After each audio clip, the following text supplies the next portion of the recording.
Vamos a empezar ahora la clase sobre asistencia ventilatoria mecánica, principios básicos, y al final hay una leve reseña de lo que está pasando en COVID en el mundo con la ventilación mecánica y cómo nosotros proyectamos nuestro protocolo de actuación sobre los pacientes ventilados en este tipo de patología en el hospital. Y algo que no les dije es, si tienen alguna pregunta, alguna duda, me la dejan para el final o si me cruzan no tengo ningún problema. Bueno, como a manera introductoria, digamos, una de las cosas principales a tener en cuenta cuando hablamos de ventilación mecánica es la fisiología, la anatomía del sistema respiratorio, ¿sí? Y la función del sistema respiratorio. El sistema respiratorio no es solo no son solo los pulmones, sino que es un conjunto de órganos y estructuras que lo que nos van a facilitar a nosotros es generar la función tan primordial como el intercambio de gases para la respiración aeróbica, ¿sí? Acá una distinción que es semántica, pero que no importa, a mí me gusta siempre aclararla, nosotros no respiramos a un paciente, sino que lo ventilamos, ¿sí? El proceso de respiración es un proceso muy complejo, mitocondrial, y el ventilatorio es algo más básico. Hacemos que entre gas al pulmón y se intercambien gases, ¿sí? El sistema respiratorio está constituido por las vías de conducción, ¿sí? Desde la boca hasta los bronquiolos, y las vías funcionales, que son las vías donde nosotros generamos intercambio gaseoso. Esto es importante tenerlo en cuenta porque cada una de estas estructuras, a la hora de hablar de ventilación mecánica, van a jugar un rol tanto en el monitoreo como en el día a día de lo que le va pasando al paciente. Bueno, en un esquema fisiológico de qué es lo que pasa cuando nosotros ventilamos espontáneamente, si ustedes ven el esquema de la izquierda, es un esquema de un pulmón en situación de reposo, o sea, al final de la expiración. Vemos que la presión alveolar en este esquema es cero en comparación con qué, con la atmosférica, o sea, quiere decir que la presión adentro del alveolo está equiparada con la presión atmosférica, ¿sí? Al haber una equiparación entre la presión alveolar y la atmosférica, no hay flujo de aire. Lo saco de vuelta. No hay flujo de aire de adentro a afuera, y esto hace que el sistema se encuentre en equilibrio, ¿sí? Acá hay que entender dos cosas. Primero, que la caja torácica va a tender a tirar para un lado, o sea, hacia afuera, y el pulmón va a tender al colapso. Y eso hace que las dos hojas de pleura generen una presión negativa, ¿sí? Esa presión negativa está determinada justamente por el retroceso elástico de la caja torácica y del pulmón. Necesitamos nosotros, para que haya movimiento de aire, es cambios en la presión transmural, ¿sí? La presión transmural o la presión transpulmonar es la presión conocida como la presión alveolar menos la presión intrapleural. Y esto es real, toma un montón de relevancia, capaz no ahora tanto, pero sí en el monitoreo avanzado de la ventilación mecánica cuando nosotros nos enfrentamos a un paciente con insuficiencia respiratoria aguda y distrés severo. Bien, ahora qué pasa cuando el paciente contrae los músculos respiratorios. Y acá cabe aclarar que nosotros estudiamos desde la universidad los músculos accesorios como accesorios, pero no, de accesorios no tienen nada. Son activos en cualquier proceso de ventilación. Sí, lo que generan es cuando hay algún problema donde el diafragma o exigencia, donde el diafragma no suple toda la demanda, se activan más fuertemente y generan mayor retracción, pero están activos en todo proceso ventilatorio.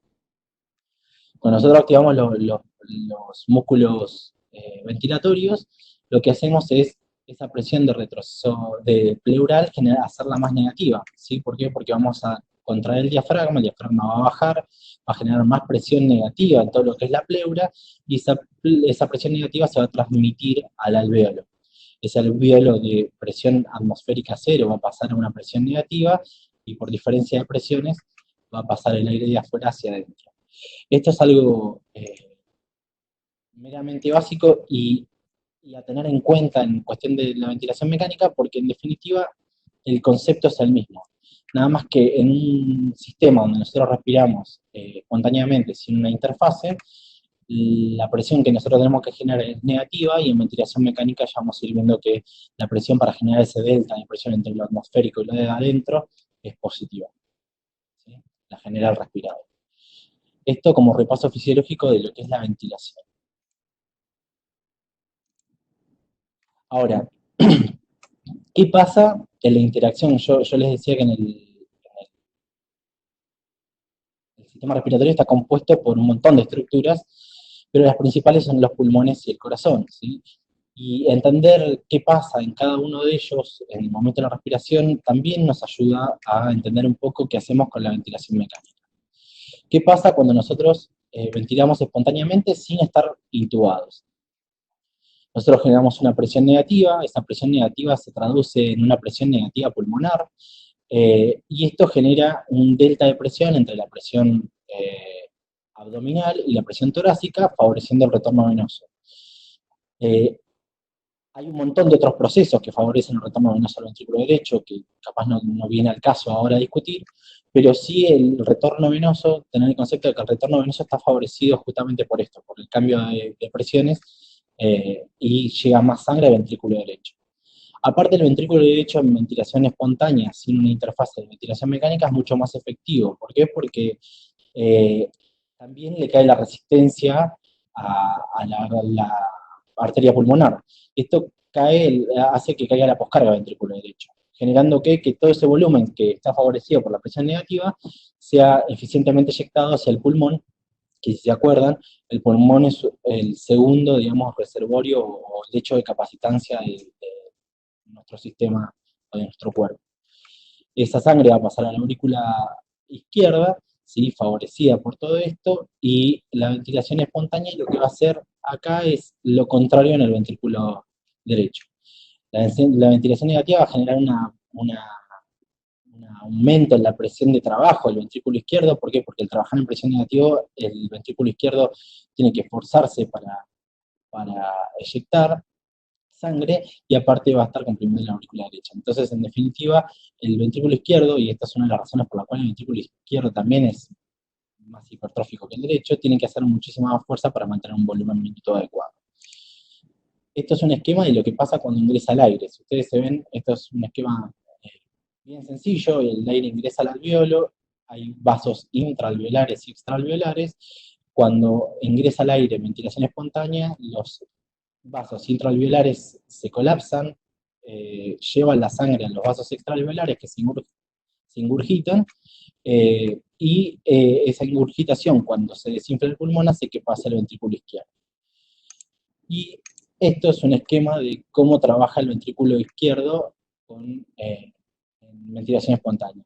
Si ustedes ven, esto es un esquema también bien básico. Si la arteria aorta tiene 90 milímetros de mercurio de presión, el ventrículo izquierdo tiene que mínimo pasar esa presión para poder eyectar un volumen sistólico adecuado. Ahora, cuando nosotros ventilamos en ventilación espontánea, la presión que circunda el ventrículo izquierdo es negativa. Entonces el ventrículo no solo tiene que vencer a la poscarga de la aorta, sino que también tiene que vencer a la presión negativa que hay en el sistema, ¿sí? Por eso el ventrículo tiene que hacer el doble de esfuerzo. Y esta es una de las causas también, lo que le decía hoy, porque el ventrículo tiene su forma y su funcionalidad, hablando desde la biología. Esto también es importante entenderlo. ¿Por qué? Porque cuando nosotros tratamos a un paciente con edema agudo de pulmón, por ejemplo, y le ponemos presión positiva, lo que uno tiende a pensar es que lo que estamos buscando nosotros es redistribuir el agua que hay en los alvéolos. En realidad eso es lo menos. Lo que nosotros estamos tratando de buscar es un medio óptimo para que el ventrículo izquierdo trabaje mejor y poder sacarlo de la insuficiencia cardíaca. Bien, ya vimos cómo funciona el pulmón en ventilación espontánea, qué pasa con las interacciones, y ahora tenemos que tomar la decisión de si hay que intubar o no un paciente. Estas son, digamos, las indicaciones generales de intubar a un paciente. No vamos a entrar en esto. O sea, la mayoría de los que estamos ventilados puede identificar qué paciente debería ir al ventilador. Eso no es tan difícil, ¿sí? Pero principalmente las causas se deben a anomalías en la ventilación, y esto es problemas en la musculatura, en el drive, y reflejado en la CO2, anomalía es la oxigenación, porque la oxigenación va a aumentar el trabajo respiratorio y probablemente cuando la oxigenación esté muy deteriorada tengamos que ventilarlo y eso es mandatorio.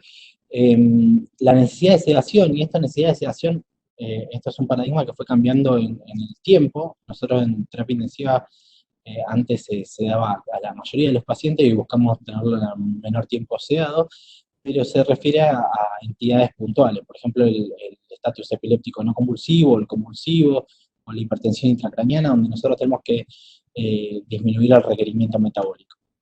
Entonces, con medicación para sedación. Entonces, en ese punto, o el tétanos, por ejemplo, para el bloqueo neuromuscular, en ese punto también es una indicación de intubación. La disminución del consumo de oxígeno, esto se ve en los pacientes chocados que tienen aumento del trabajo respiratorio. El trabajo respiratorio fisiológicamente abarca entre un 15 a 25% del gasto cardíaco, pero en situaciones de estrés y de aumento del consumo, sepsis, shock cardiogénico, insuficiencia cardíaca, lo que fuera, puede llegar hasta entre un 50 y 60% del gasto cardíaco y es lo que nosotros no queremos. Por eso es una de las indicaciones. Uso de hiperventilación, esto es algo viejo, ya no se usa la hiperventilación de manera, digamos, programada, sí en situación de urgencia, pero sí para el control de la presión intracraneal nosotros damos a los pacientes y facilitar reclutamiento alveolar en los pacientes que están reclutados, por ejemplo, con distrés o lo que sea. Entonces ya vimos cómo funciona, a quién deberíamos intubar y ahora vamos a ver qué pasa cuando intubamos, metemos el tubo en la tráquea de los pacientes con la interacción entre el pulmón y el corazón.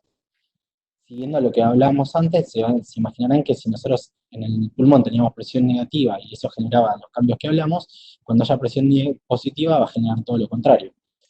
¿Sí? El aumento de la presión intratorácica lo que genera es caída del retorno venoso. ¿Por qué genera caída del retorno venoso? Por múltiples mecanismos, lo que decíamos hoy, aumento de la presión de la aurícula derecha por aumento de la presión juxtapericárdica. Esto disminuye el retorno venoso y disminuye la presión transmural de la aurícula derecha y hace que al ventrículo derecho llegue menos sangre. ¿Sí? Aparte de ese ventrículo derecho que tiene menos sangre, está expuesto a algún aumento de la poscarga del ventrículo derecho por compresión de los vasos que hablábamos antes. ¿Sí?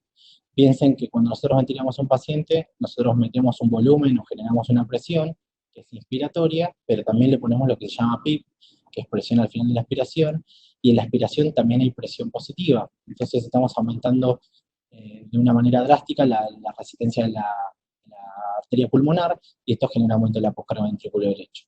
El ventrículo derecho no está acostumbrado a manejar presiones, está acostumbrado a manejar volúmenes, entonces hay altas chances de que pueda claudicar en este tipo de contexto. Por eso la insistencia de cuando tenemos pacientes con hipertensión pulmonar o de cualquier causa sea, ventilarlos puede llegar a ser un problema mayor.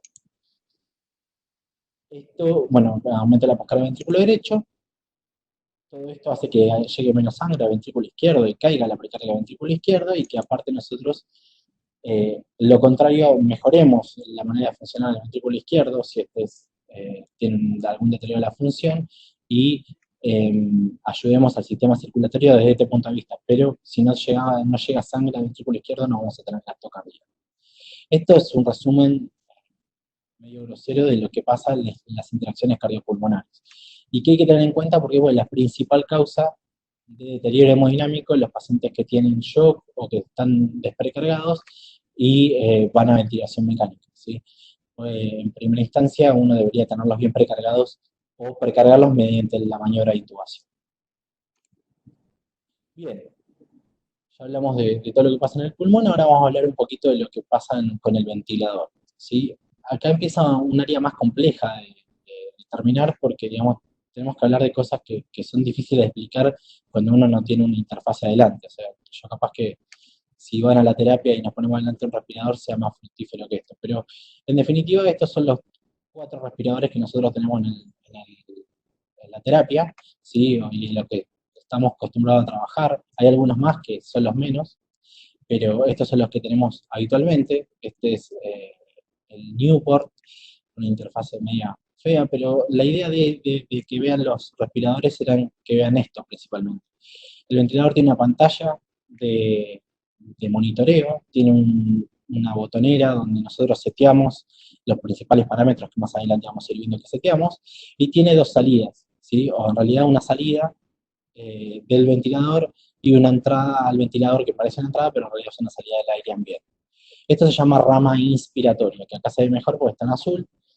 Rama inspiratoria, por ahí el ventilador manda el flujo de aire que nosotros necesitamos, va al paciente que estaría en este punto, y vuelve por la rama expiratoria, que es, acá no se ve porque es blanca, pero acá sí, que es esta, ¿sí?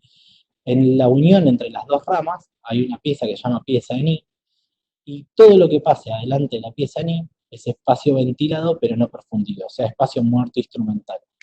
¿Qué injerencia tiene esto en nuestros pacientes, y más en esta epidemia? Que el espacio muerto instrumental genera consumo del volumen que yo estoy seteando para meterle ese pulmón.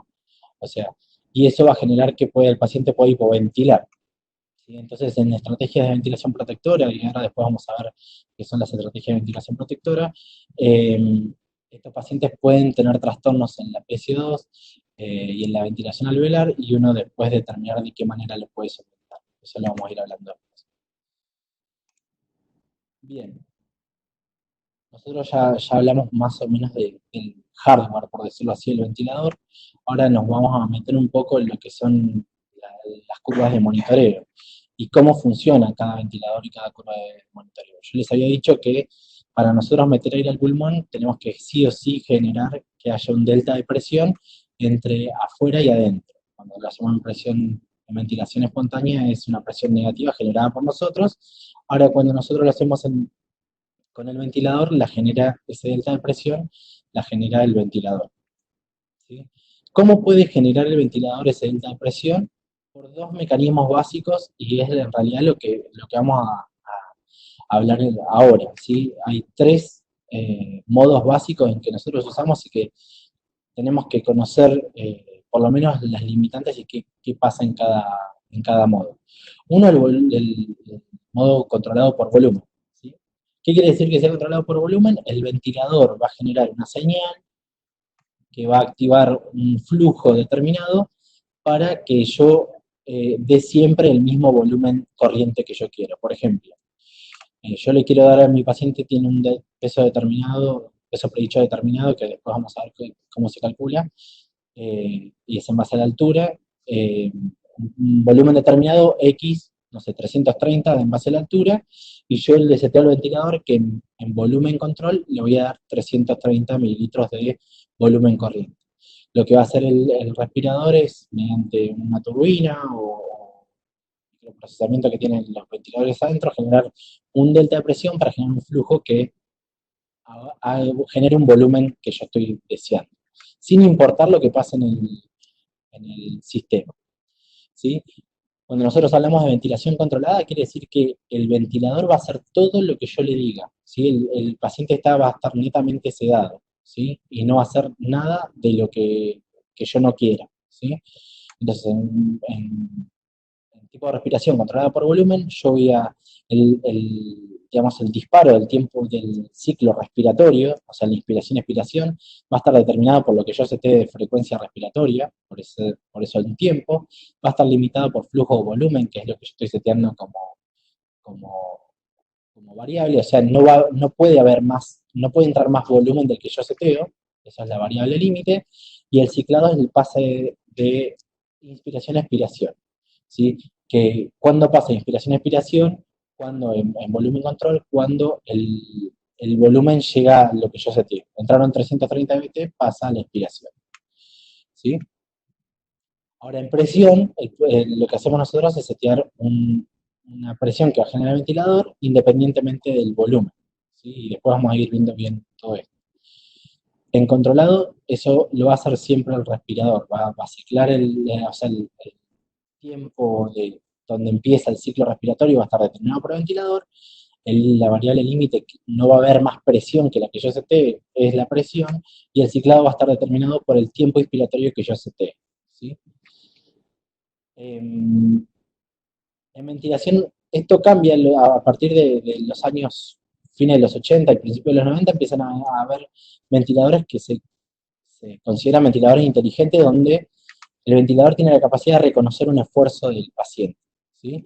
Y ahí ya pasa de ser controlado a asistido controlado. ¿Por qué asistido controlado? Porque el ventilador sensa que el paciente hace un esfuerzo y determina que ese ciclo respiratorio va a pasar y va a pasar como yo quiero que pase. O sea, va a dar el volumen que yo quiero que dé, no el que mueve el paciente, solamente detecta el esfuerzo del paciente. Va a dar el volumen que yo quiero que dé y va a ciclar cuando el volumen termine de ingresar al pulmón. Lo mismo pasa con la presión, ¿sí? El paciente va a generar el disparo del ciclo respiratorio y el resto lo va a entregar el ventilador. Y el otro modo, y es que este es otro de los modos muy usados también por nosotros, es lo que se llama tipo de respiración soportada. El tipo de respiración soportada, el paciente hace todo. Respira solo, a la frecuencia que quiere, mete el volumen que quiere, cicla cuando quiere, eh, en conceptos generales, pero el ventilador lo que hace es darle una ayuda a mantener un volumen corriente adecuado para mantener un volumen en un minuto adecuado, ¿sí? Y esto es lo que nosotros seteamos como presión de soporte, ¿sí? Y lo otro es la ventilación espontánea, que es cuando yo dejo al paciente sin ningún tipo de soporte, ventilando solo el ventilador y voy a ver el paciente va a hacer todo lo que él quiera. Ni siquiera va a tener soporte, va a meter el volumen que él quiera, va a meter a ciclar cuando quiera y a cambiar a limitarse por el volumen que él quiera mover. De manera gráfica, eh, si nosotros vemos curvas del respirador, esto es una curva de presión en volumen control, esto correspondería a una ventilación controlada.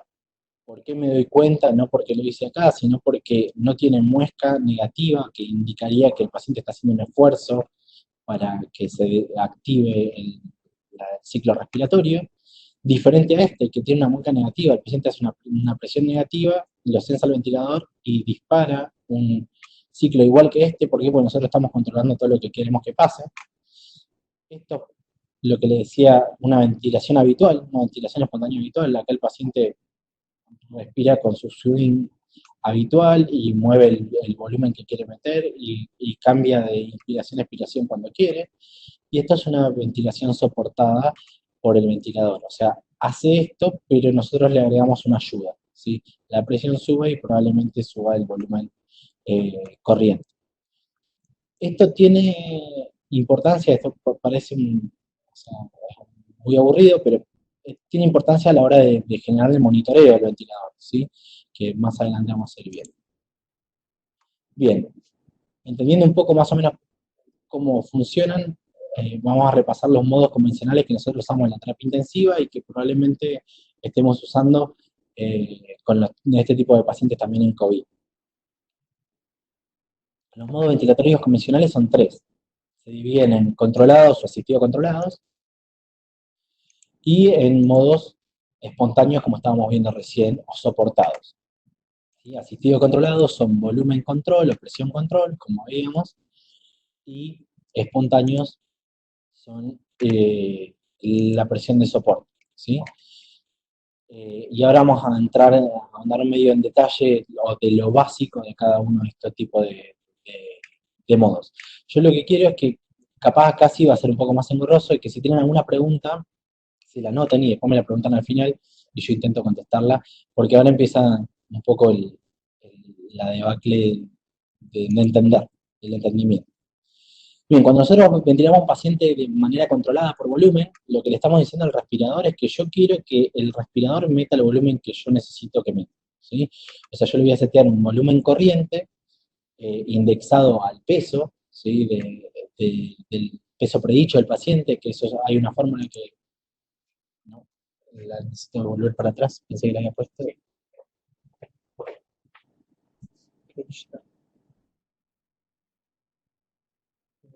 No, perdón, sí, pasó por adelante. Ahí va. Perdón. Hay una fórmula que ahora después la muestro en otro lugar, que es en base a la altura del paciente, y nosotros lo que hacemos es decir, bueno, por la altura del paciente a este pulmón le correspondería para tantos mililitros kilo este volumen.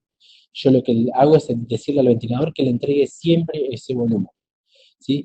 ¿Qué pasa? Ese volumen va a pasar a través del tubo, va a llegar a la vía aérea y va a generar cambios en la impedancia del sistema y en la presión del sistema, ¿sí? Y esto va a depender de con qué pulmón nos encontremos, ¿sí? Entonces, nosotros lo que nunca va a variar es el volumen, pero sí lo que va a variar en los modos volumétricos es la presión.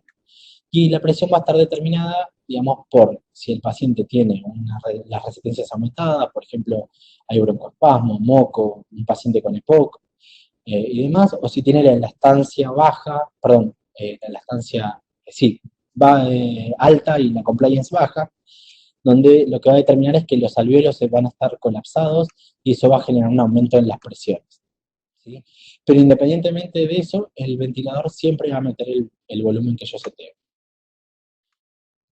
Y nosotros lo que vamos a tener que controlar es la presión que genere ese volumen que yo seteo. Los parámetros programables en volumen control, obviamente es el PT, que es volumen tidal o volumen corriente, que es lo que yo voy a setear como objetivo.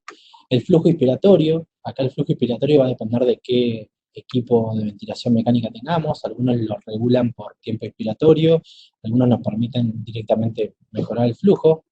El patrón de la onda de flujo, hay patrones, y ahora vamos a ver, donde el flujo entra rápidamente y se sostiene en el tiempo, hay pacientes donde hay patrón donde ingresa una moderada cantidad de flujo y después va entrando de manera eh, lenta el resto, ¿sí? La frecuencia respiratoria, y esto hay que setearlo en base a la demanda del paciente y a los gases, y la sensibilidad, que la sensibilidad es el patrón con el que va a permitir censar el esfuerzo inspiratorio del paciente al ventilador. ¿Cuál es la ventaja de este modo de presión de volumen control? Es que nosotros siempre vamos a meter el mismo volumen. Y esto es importante en los pacientes con estrés. ¿Sí? ¿Por qué? Porque yo necesito que el paciente ventile a un volumen bajo y que no haya variación en el volumen, porque probablemente eso pueda generar cambios en el medio interno, ¿sí? O alteraciones en lo que es el colapso del pulmón, ¿sí? Entonces, desde ese punto de vista, si bien no hay una evidencia que diga que un modo es mejor que otro, nosotros preferimos en este tipo de pacientes usar volumen control. ¿Cuál es la desventaja? La desventaja empieza a pasar cuando los pacientes empiezan a respirar y se encuentran con que están respirando y el ventilador les manda solamente el VT que quiere el ventilador. O sea, nosotros habitualmente no respiramos con un flujo fijo en la vía aérea y un volumen corriente eh, común, digamos, e igual en todas las respiraciones, y esto va a generar mucha desadaptación, competencia con el respirador y asincronía, ¿sí? Por eso cuando nosotros empezamos a generar o a pensar en el destete de los pacientes del ventilador, empezamos a cambiar de modos ventilatorios. Esta es una curva clásica de un ventilador en modo volumen control con onda cuadrática. Esto es la onda de flujo, esta es la onda de volumen y esta es la onda de presión. Si ustedes se ven, acá el flujo ingresa rápido y se sostiene en el tiempo. Y eh, ese tiempo que se sostiene es el tiempo necesario para meter un volumen corriente determinado que yo seteo en un tiempo determinado. Cuando ese volumen corriente entró, hay un cambio de inspiración a expiración y empieza la expiración. Acá hay que entender otra cosa importante, es que la inspiración en ventilación mecánica es un fenómeno activo, o sea, lo hace el respirador, y la expiración es un fenómeno pasivo, ¿sí? El retroceso elástico en la caja torácica y el pulmón hacen que cambien las presiones y que el pulmón se desinfle, ¿sí? Otra curva clásica con una presión, con un flujo también cuadrático y una presión, una pausa, que lo que nos permite esto es tratar de caracterizar las propiedades del sistema en ese ciclo respiratorio. Esto que parece una curva de presión y que uno la ve de tal manera, nos da un montón de información sobre lo que está pasando en los pulmones, ¿sí? Fíjense, acá entra rápido el flujo, ese flujo rápido entra y vence la resistencia del sistema, ¿sí? Se sostiene en el tiempo, la presión en el sistema aumenta hasta llegar a la presión máxima que tenemos, ¿sí? Esa presión máxima se llama presión pico y es la presión máxima que genera ese volumen en el sistema a la hora de monitorizar a los pacientes en ventilación mecánica. Es importante medirla, ¿por qué? Porque presiones pico muy altas pueden generar daño relacionado a lo que se llama barotrauma, ¿sí? Puede generar neumotórax, neumomediastino, eh, y, digamos, ruptura alveolar. Ahora, cuando nosotros le ponemos una pausa, acá no hay flujo, hay una pausa con flujo cero, esa presión cae y genera otra presión, y otro pico de presión que se llama presión meseta, ¿sí? Por esta característica que tiene. Esta presión lo que nos está hablando es del promedio de presiones que hay en todos los alvéolos del sistema, ¿sí? ¿Por qué es importante esta presión? Porque pasando el nivel, digamos, de seguridad, que es 30 centímetros de agua de presión meseta, estamos corriendo riesgo de sobredistender mucho más alvéolos y generar daño asociado a la ventilación mecánica, ¿sí? Este daño asociado a la ventilación mecánica se conoce como varios en aumento de la presión, pero biotrauma o volutrauma, ¿sí? Una vez que termina la pausa, empieza el ciclo aspiratorio que, como les decía, es pasivo. Y en esta imagen vemos lo que yo les decía recién, un poco mejor desglosado. Acá ingresa aire, está la resistencia del sistema, cuando entra el flujo, esas resistencias son vencidas por el flujo, aumenta hasta generar la presión pico, ¿sí? Se infla el alvéolo y ese alvéolo inflado está representado por la presión meseta y la expiración es negativa. Y si ustedes ven, todo lo que corresponda por encima de la presión meseta es la resistencia del sistema, y todo esto es el volumen y las características del sistema en base a los alvéolos, ¿sí? Y acá hay otra, digamos, concepto grande a saber, que cuando vayan a la terapia y nosotros hablemos de drive pressure como si fuera algo demasiado importante, que lo es esto, es la diferencia entre la presión meseta y la presión de base o la presión PIP, que de lo que está hablando es de la distensión en ese ciclo del alvéolo. A mayor distensión, mayor riesgo de generar daño; a menor distensión, mejor pronóstico, menos riesgo de generar daño con el ventilador. Eso se llama drain pressure, el punto de corte es 15, después lo vamos a ver. Bien, esto capaz es una diapo que capaz les queda a ustedes mejor para tenerla a mano.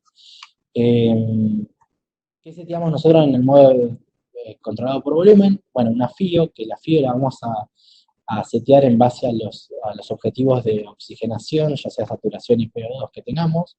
Un BT, acá sí está la cuenta. Esa es digamos, la fórmula para calcular el BT indexado a la altura, ¿sí? Y es el famoso 6 mililitros kilo de peso teórico, ¿sí? El resultado de esta fórmula multiplicado por este BT nos va a dar el BT que nosotros tenemos que setear, ¿sí? Y, en primera instancia deberíamos setear volúmenes bajos. Bajos es 6 mililitros kilo. Y después ir viendo en base a las características del sistema si podemos o nos permite aumentar el BT, si así lo requiere. La frecuencia respiratoria va a estar determinada por el requerimiento metabólico del paciente. Hay pacientes que se ponen muy hipercatabólicos y requieren lavar más CO2, entonces requieren más frecuencia, y otros que requieren menos frecuencia. Eso lo seteamos en base a los gases.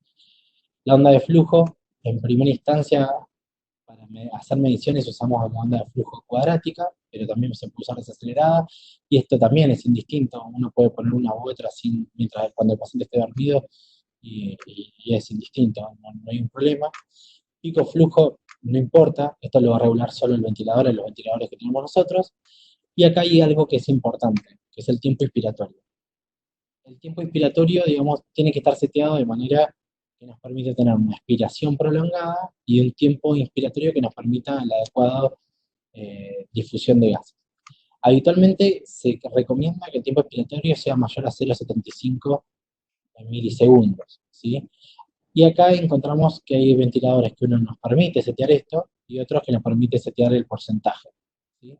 Entonces, tenemos que estar bien, digamos, atentos a esto, porque si nosotros ponemos eh, una frecuencia respiratoria muy alta, 30 por minuto, las respiraciones van a estar cada 2 segundos, y el 25% de esos 2 segundos son 0,25 segundos, perdón, 0,50 segundos, y eso es un tiempo muy corto que no permite que haya intercambio de gases. Entonces vamos a estar empeorando nosotros la cuestión. Entonces, el tiempo expiratorio también es importante a la hora de setear un respirador.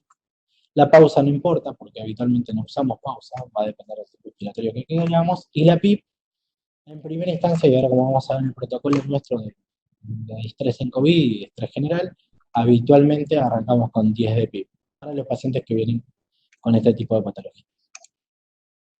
Bien, pasamos a ventilación controlada por presión. La ventilación controlada por presión, digamos, la variable independiente, o sea, lo que yo seteo y que nunca se va a modificar y que siempre va a estar fijo, es la presión. O sea, yo seteo 15 centímetros de agua de presión, eso no va a variar independientemente de la impedancia del sistema, pero sí lo que va a variar con esa presión es el volumen. ¿Por qué? Porque si yo tengo una presión determinada, el, que le digo al ventilador, cuando llegue esta presión hay que pasar a la expiración, ¿sí?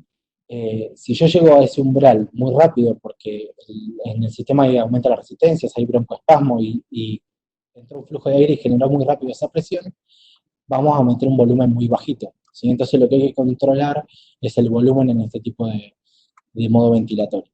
¿Qué seteamos? Una presión inspiratoria que está supeditada a lo que nosotros querramos de volumen corriente. Arrancamos habitualmente con 10 de presión inspiratoria y vemos qué volumen corriente mete con esos 10 de presión inspiratoria y vamos para arriba o para abajo en base a lo que estemos buscando, ¿sí? Un tiempo inspiratorio, que es lo que le decía, siempre, nunca tiene que ser menor a 0,75.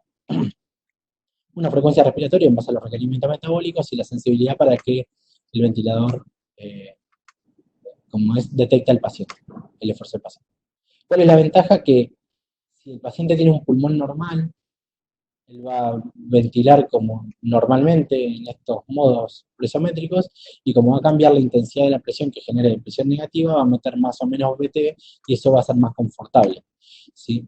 ¿Cuál es la desventaja? Es que podemos hacer daño en pacientes que tienen un pulmón eh, dañado, ¿sí? Si nosotros sometemos un pulmón a volúmenes altos, que es lo que puede pasar con este volumen, porque pues yo sé que 10 de presión respiratoria, el paciente está con insuficiencia respiratoria y tiene un drive respiratorio muy elevado y está metiendo 800 dBT cuando el volumen corriente para ese paciente es 350, nosotros estamos generando daño en el pulmón y en los alvéolos y probablemente ese paciente fracase en su estadía en ventilación espontánea.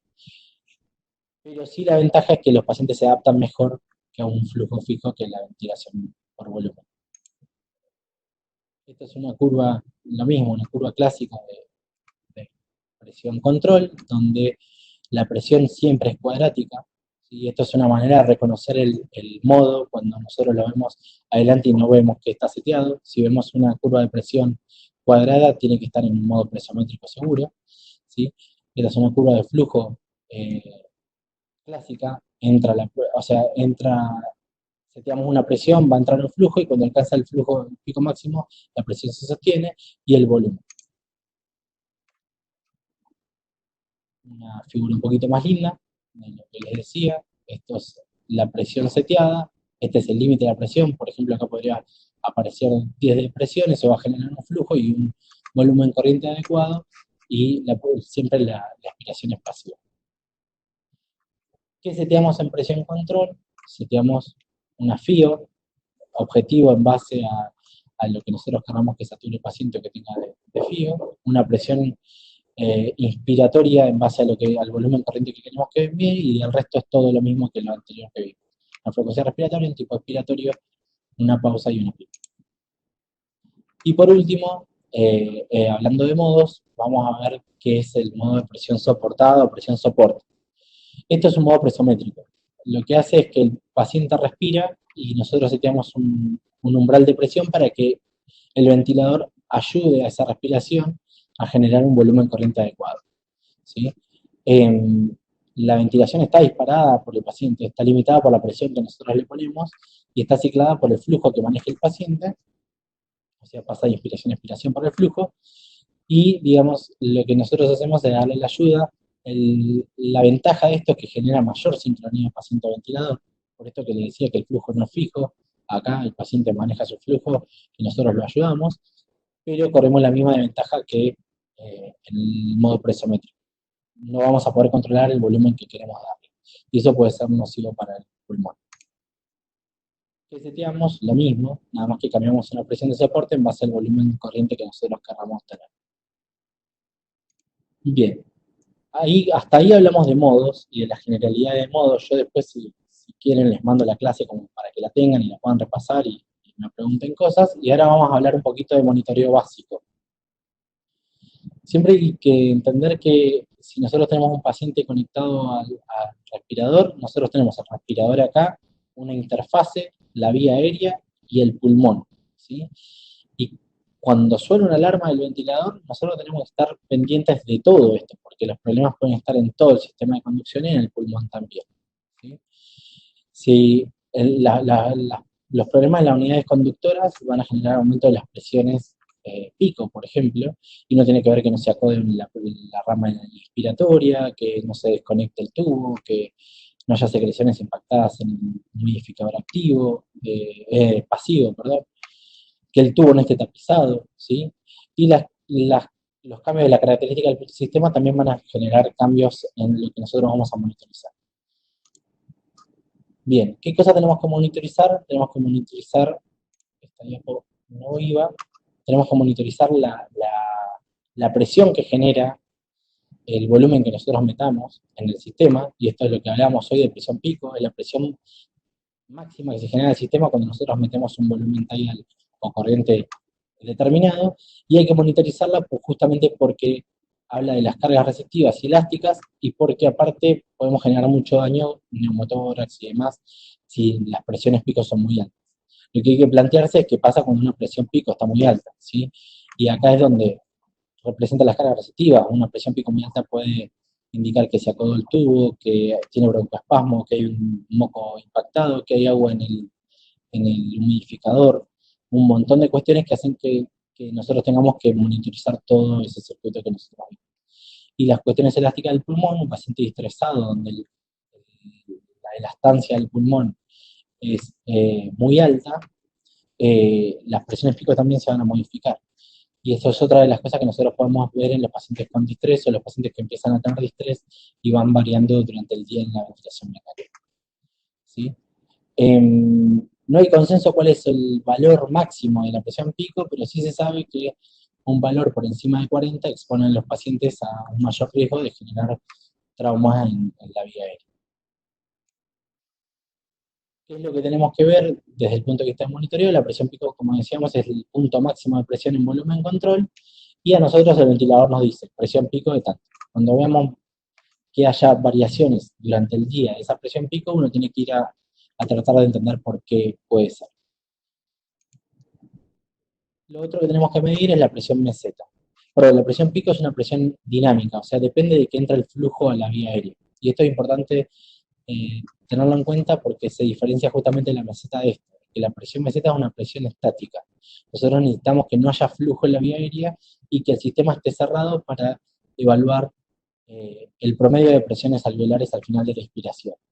¿De qué nos da una idea de esto? De cuántos alvéolos pueden estar sobredistendidos y cuántos alvéolos pueden estar eh, colapsados, ¿sí? Y esto en distrés es sumamente importante. ¿Por qué? Porque es uno de los objetivos que nosotros tenemos en ventilación mecánica. Habitualmente tenemos que tratar de tener una presión meseta menor de 30. Autores dicen que lo más seguro sería tenerlos menos de 25.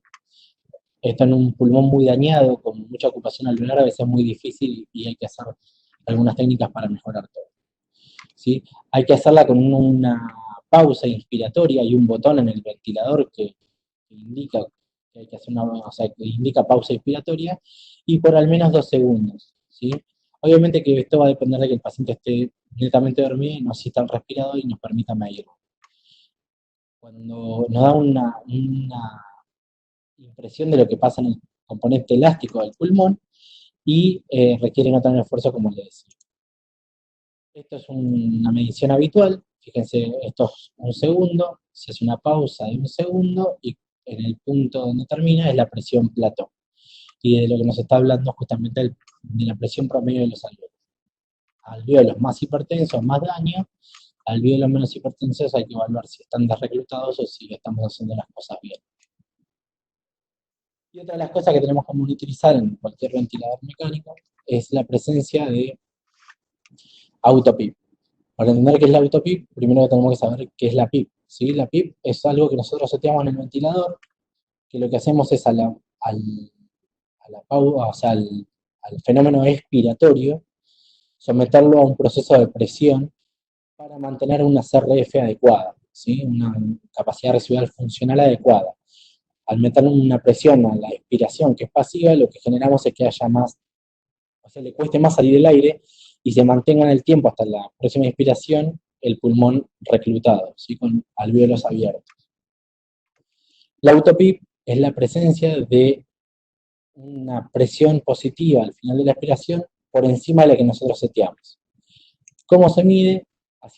Se puede medir de manera cualitativa y cuantitativa, ¿sí? Si nosotros vemos que la curva de flujo no llega a cero, es un indicador de autopip, ¿sí? Y lo otro que vamos a hacer es una pausa expiratoria y ahí nos va a marcar la presión que existe en la vía aérea al final de la expiración. Si nosotros a esta presión le restamos la PIP que nosotros seteamos, nos va a dar la autopip total. Esto que parece complejo de entender, que en realidad es una maniobra que hace el respirador, lo que nos sirve a nosotros es para determinar si al final de la expiración nosotros no estamos haciendo daño también, ¿sí?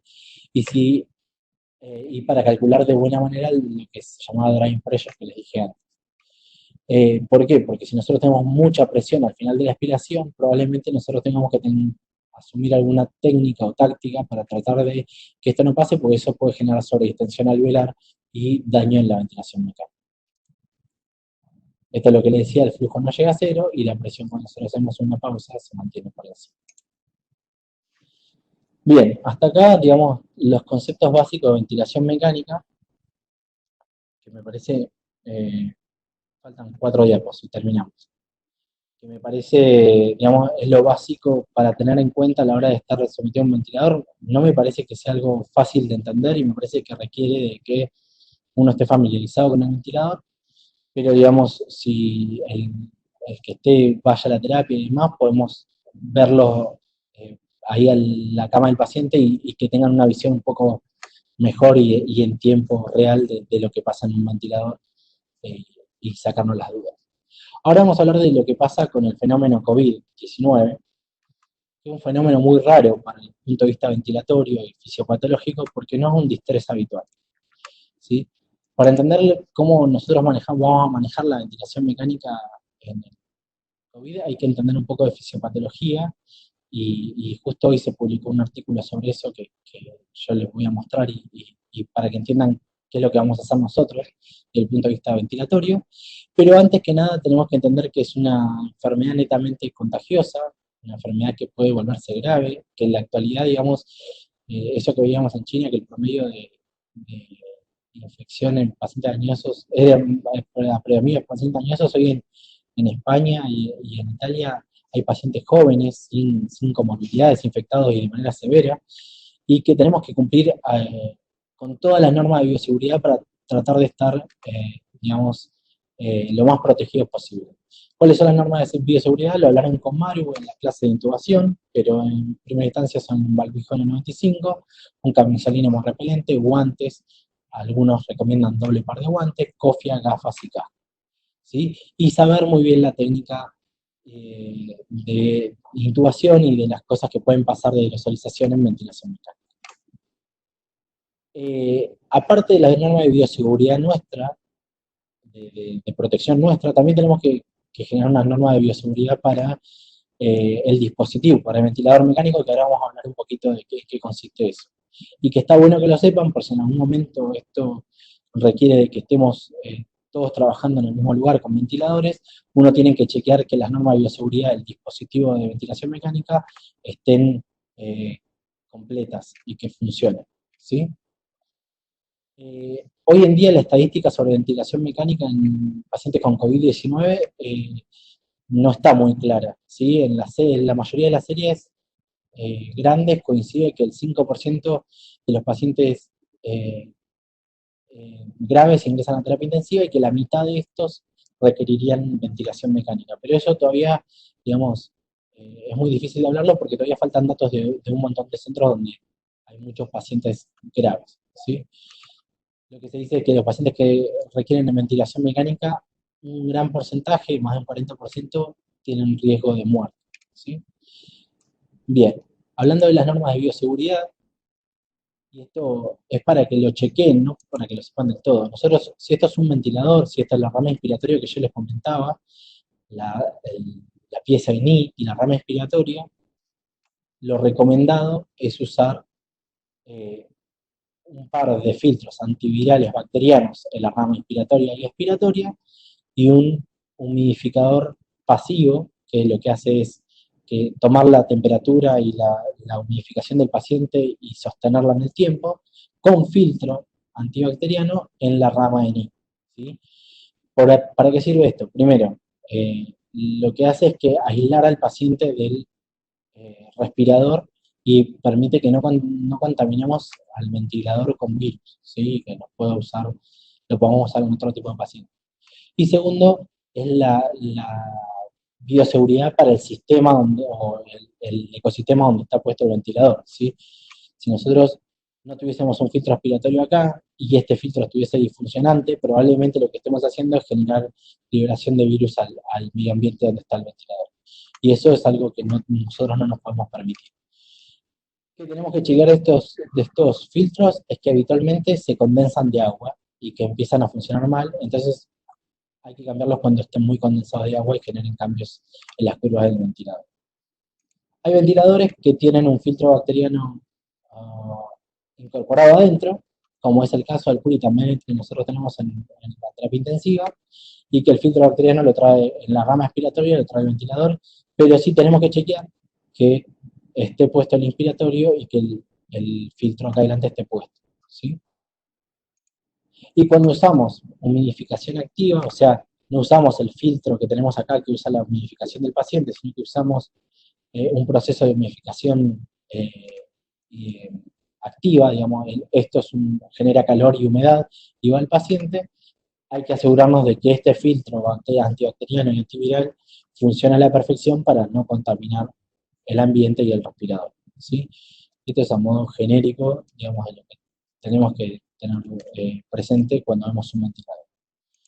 Hablemos dos palabras de fisiopatología de la hipoxemia severa que hacen estos pacientes.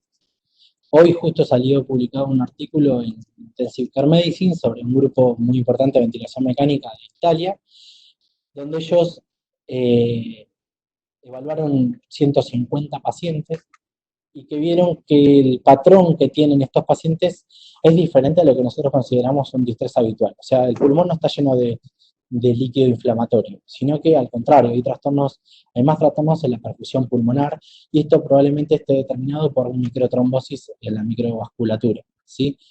Y la distinción entre estos dos tipos de pulmones es que este pulmón es un pulmón que no está tan dañado desde el punto de vista alveolar, y el pulmón que se comporta como un distrés habitual está muy dañado desde el punto de vista alveolar, y la estrategia que nosotros vamos a utilizar, si bien puede ser parecida, la intención es diferente.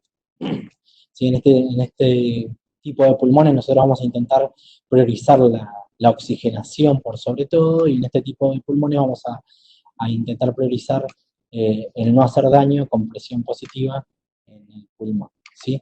Estos se llamaron fenotipos L por low todo, una baja elastancia, una baja relación BQ, una baja replicabilidad y una baja o limitada respuesta a la PIP, y estos un fenotipo H por high de todo, una alta elastancia, o sea, son pulmones que son duros o chicos en realidad, tienen un alto potencial de reclutabilidad, y esto ahora se los explico un poquito en el diagrama que tenemos, y una alta presencia de Judd porque hay ocupación alveolar, y son probablemente mejores respondedores a presión positiva al final de la expiración que este tipo de paciente. ¿Qué determina este tipo de concepción fisiopatológica? El modo en que nosotros lo vamos a tratar en el ventilador. Esto es un algoritmo que nosotros en el que estamos trabajando para este tipo de pacientes, para la ventilación de este tipo de pacientes, y que seguramente va a estar en el lugar donde estemos ventilando este tipo de pacientes, eh, y donde, digamos, muestra lo que vamos a hacer. El paciente ingresa con insuficiencia respiratoria aguda, con menos de 150 de PAFI. Es probable que estos tipos de pacientes les vaya peor, así que probablemente activemos el protocolo de intubación orotraqueal como vino ayer con Madre. ¿Cuál es el seteo inicial del ventilador? Modo volumen control, con un volumen corriente de 6 mililitros kilo, una PIP 10 puesta aleatoria y después vamos a ver cómo la podemos medir. Una FIO en primera instancia de 100 y la vamos a ir descendiendo en base a los objetivos de oxigenación. Una frecuencia respiratoria de 24, que también vamos a ir descendiendo o aumentando en base a los requerimientos metabólicos, y un tiempo inspiratorio de 0,8 segundos. Esto, digamos, en parte por este protocolo es que les expliqué cómo funciona cada modo de manera individual, ¿sí? Las normas de bioseguridad, que les decía recién, un HME, o sea, un humidificador con filtro en el tubo, en la rama I, y un filtro antiviral en cada rama, inspiratoria y expiratoria. Lo que tienen que saber también de esto es que esto no lo tienen que ir a buscar a ningún lado. Ya desde la terapia intensiva generamos packs de como es, elementos donde está incluido todo esto. O sea, cuando se arma un ventilador para un paciente con sospecha de enfermedad por coronavirus, eh, los enfermeros o los kinesiólogos saben que tienen que usar el pack para ese tipo de pacientes donde hay dos filtros y un humidificador pasivo. ¿Y cuáles son los parámetros objetivos? Lo que le decía, una presión plató menor a 30, que habla del promedio de presiones alveolares, una drying pressure, que es cuánto se distiende el alveolo, menor a 15, que se calcula como la plató menos la PIP total, una saturación entre 88 y 92. Esto es algo importante tener. Un paciente que está estresado, el objetivo no es que sature 100%. ¿Sí? El objetivo es que tenga una PO2 que nos permita y sea compatible con la vida. Por eso la PO2 de 55 a 85 milímetros de mercurio y una PCO2 menor a 60 para evitar, todo esto es una parte de evitar el colapso ventricular derecho por vasoconstricción hipóxica. Bien, nosotros ventilamos al paciente, lo conectamos, seteamos todo esto, si a las 2 horas el paciente sigue con una PAFI baja, lo que vamos a hacer es ir a una sesión de prono prolongado y bloqueantes neuromusculares. ¿Para qué? Para que nosotros podamos comandar bien lo que queremos que haga el paciente. ¿Sí? Probablemente si una vez que todo esto esté instalado, el paciente esté pronado, esté bloqueando neuromusculares y tengamos monitoreo de la oxigenación, lo que vamos a hacer es ver qué fenotipo, en base a la fisiopatología, puede tener el paciente que estamos ventilando. ¿Por qué? Porque si es un fenotipo L, el que decíamos que tenía trastorno solamente de la perfusión pulmonar, es probable que nosotros podamos permitirnos usar un poquito más de volumen corriente y evitar la hipoventilación y mejorar así la oxigenación. Ahora, si es un fenotipo tipo H, un distrés habitual, lo que tenemos que cumplir a rajatabla esto y ver si persiste en hipoxemia refractaria, si hay que titular PIP de alguna manera, digamos, avanzada, y si requiere maniobras de reclutamiento. Obviamente que para todo esto tenemos que estar nosotros que entendemos cómo hacer cada una de estas partes, ¿no? Pero este es el algoritmo que nosotros tenemos en mente para trabajar con este tipo de pacientes. Seguramente vaya cambiando en base o vayan saliendo más información. Y con esto, digamos, terminamos lo que es la clase de ventilación mecánica básica y ventilación en COVID.